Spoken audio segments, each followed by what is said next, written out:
Hello everyone, मैं अभिषेक Malhotra Sai classes Kanpur से।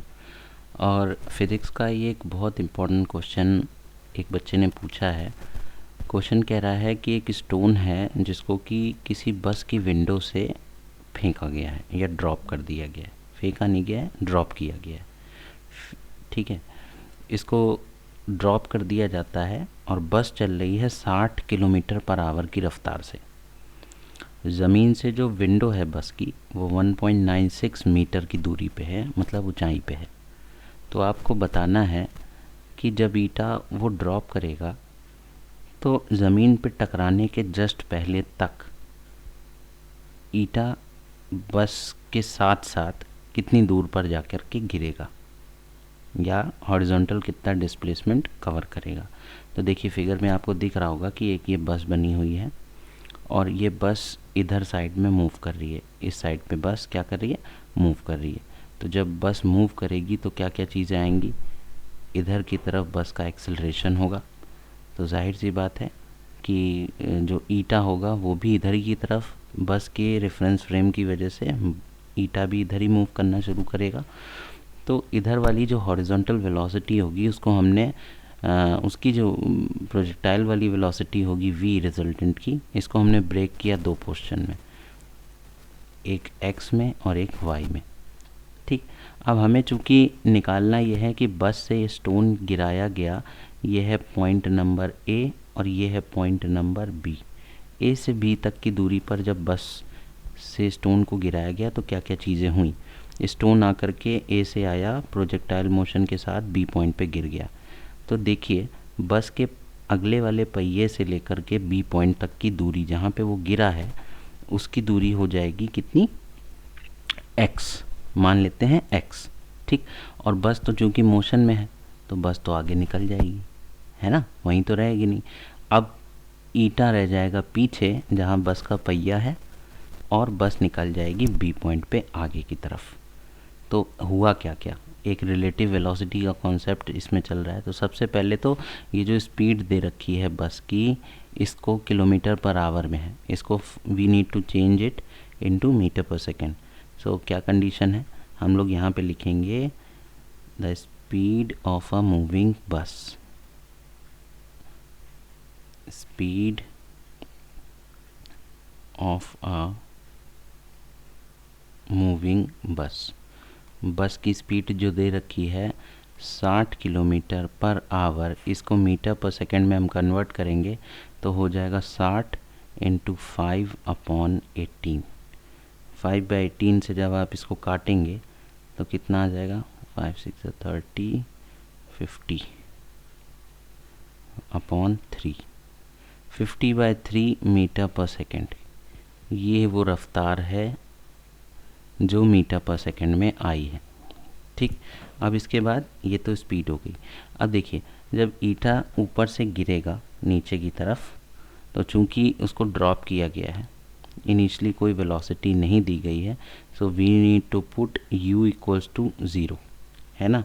And height कितनी है जहाँ से वो गिर रहा है, वो है 1.96 मीटर। अब चूंकि हाइट मीटर में है इसलिए हमने स्पीड को काहे में कन्वर्ट किया है, मीटर पर सेकेंड में।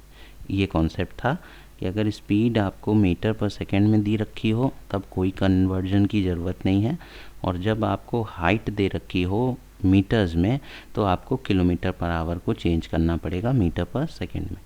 तो देखिए h की वैल्यू इतनी, u की वैल्यू इतनी। ठीक, तो हम निकाल लें टाइम, कितने टाइम में जो है ये ऊपर से नीचे आया होगा पत्थर।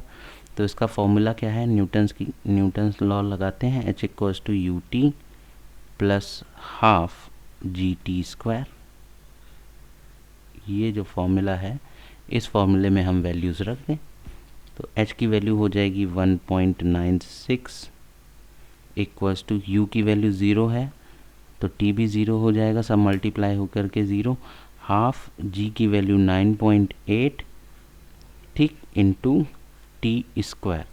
यहाँ से 1.96 equals to 4.9 into t square. तो टी स्क्वायर की वैल्यू आ गई 1.96/4.9। इसको जब हम सॉल्व करेंगे 49 2 ज़ा ये आ जाएगा रूट 10 के फॉर्म में आएगा। तो इसकी वैल्यू जो हो जाएगी, ये 1.96 को पहले हम हटाएं।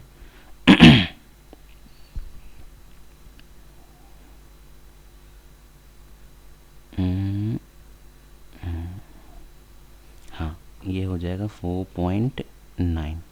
अब इसको जब हम सॉल्व करेंगे तो पॉइंट हटा, ये 10 हुआ, एक 10 नीचे बचेगा, 2 5 2 10 up to 19 2 upon root 10 multiply and divide करने के बाद हमें ये मिल गया, यानी टी स्क्वायर की वैल्यू ये आएगी 4/10। अब इसका रूट लेंगे जब हम, तो ये टी की वैल्यू आ जाएगी हमारी। ठीक, तो क्लियरली इसको लिख लें, टी की वैल्यू हो जाएगी 2 अपॉन रूट 10। ठीक, टी की वैल्यू ये हुई। अब इसमें हम रूट 10 का मल्टीप्लाई करा दें नीचे और ऊपर भी, तो हमें टी की वैल्यू क्या मिलेगी, टी की ये वैल्यू मिलेगी। इसको थोड़ा सा ऊपर सरका देते हैं हम लोग, तो हो जाएगी टी की वैल्यू हो जाएगी 2 रूट 10 अपॉन 10। ठीक, ये चीज़ आ गई टी की वैल्यू, यानी कि हो जाएगी रूट का 10 अपॉन 5। ये किसकी वैल्यू आ गई, टी, यानी कि इतने सेकंड्स लेगा पत्थर ऊपर से इस हाइट से ज़मीन तक पहुँचते पहुँचते, इतने सेकंड। अब एक चीज़ हम लोग और देखेंगे, जब पत्थर ऊपर से नीचे आ रहा था तो और क्या हुआ, उसकी स्पीड जो थी वो x डिस्टेंस कवर कर रही थी। तो एक फॉर्मूला हम लोगों ने ये भी पढ़ा है, speed equals to distance upon time. अब हम लगाएंगे यहाँ पे formula, speed equals to distance upon time. इस वाले फॉर्मूले से टाइम स्पीड से मल्टीप्लाई हो जाएगा, तो डिस्टेंस की वैल्यू कितनी आ जाएगी, distance equals to speed into time, ये हो जाएगा। ठीक, अब डिस्टेंस आपने कितना माना था, x। ये देखिए जो डिस्टेंस है इस पहिए से लेकर के बी पॉइंट तक का डिस्टेंस कितना है, x है, तो हमने डिस्टेंस की जगह x रख दिया। और इक्वल्स टू स्पीड कितनी हमारी निकली है, 50/3 इंटू टाइम कितना निकाला है हमने, रूट 10 अपॉन 5। यही तो हुआ।